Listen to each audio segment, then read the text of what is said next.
नाशिक शहरातील रस्त्यांमधील खड्ड्यांमुळे झालेल्या दुर्दैवी अपघातात मृत्युमुखी पडलेले कैलासवासी निलेश कोतकर यांच्या शोकाकुल कुटुंबाला शिवसेना महानगर प्रमुख तथा नगरसेवक प्रवीण बंटी तिदमे यांच्यातर्फे शनिवारी 1 लाख रुपयांची आर्थिक मदत प्रदान करण्यात आली। शिवसेना सचिव भाऊसाहेब चौधरी, जिल्हा संपर्क प्रमुख आमदार सुहास कांदे, शिवसेना नेत्या श्रीमती मीनाताई कांबळी, उपनेत्या शीतलताई म्हात्रे यांच्यासह शिवसेना पदाधिकाऱ्यांनी शनिवारी कामटवाडी इथल्या कोतकर यांच्या निवासस्थानी जाऊन त्यांच्या कुटुंबियांचं सांत्वन करून 1 लाखांचा डिमांड ड्राफ्ट सुपूर्द केलाय। यावेळी आमदार सुहास अण्णा कांदे यांनी कुटुंबियांशी संवाद साधत उपमुख्यमंत्री एकनाथ शिंदे यांच्याशी चर्चा करून विशेष बाब म्हणून निलेश कोतकर यांच्या पत्नीला नाशिक महानगरपालिकेत नोकरी मिळावी यासाठी प्रयत्न केले जातील अशी ग्वाही दिली आहे। शहरातील खड्ड्यांच्या समस्येमुळे नागरिकांचे जीव जात असल्यानं तीव्र संताप व्यक्त होतोय। खड्डा चुकवण्याचा प्रयत्न करताना मालवाहू वाहनाची धडक लागून निलेश कोतकर यांचा दुर्दैवी मृत्यू झालाय।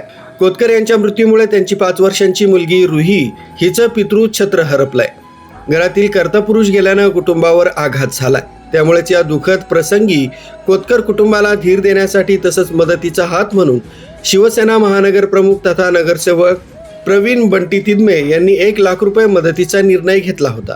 शनिवारी शिवसेना सचिव भाऊसाहेब चौधरी, जिल्हा संपर्क प्रमुख आमदार सुहास कांदे, शिवसेना नेत्या मीनाताई कांबळी, उपनेत्या शीतलताई म्हात्रे, महानगर प्रमुख तथा नगरसेवक प्रवीण तिदमे, नगरसेविका सुवर्णाताई मटाले, नगरसेविका किरण दराडे आणि पदाधिकाऱ्यांनी कामटवाडी इथल्या कोतकर यांच्या निवासस्थानी जाऊन सांत्वनपर भेट घेत त्यांच्या दुःखात सहभागी होत धीर दिलाय। यावेळी 1 लाखांचा डिमांड ड्राफ्ट कोतकर कुटुंबियांना सुपूर्द करण्यात आला।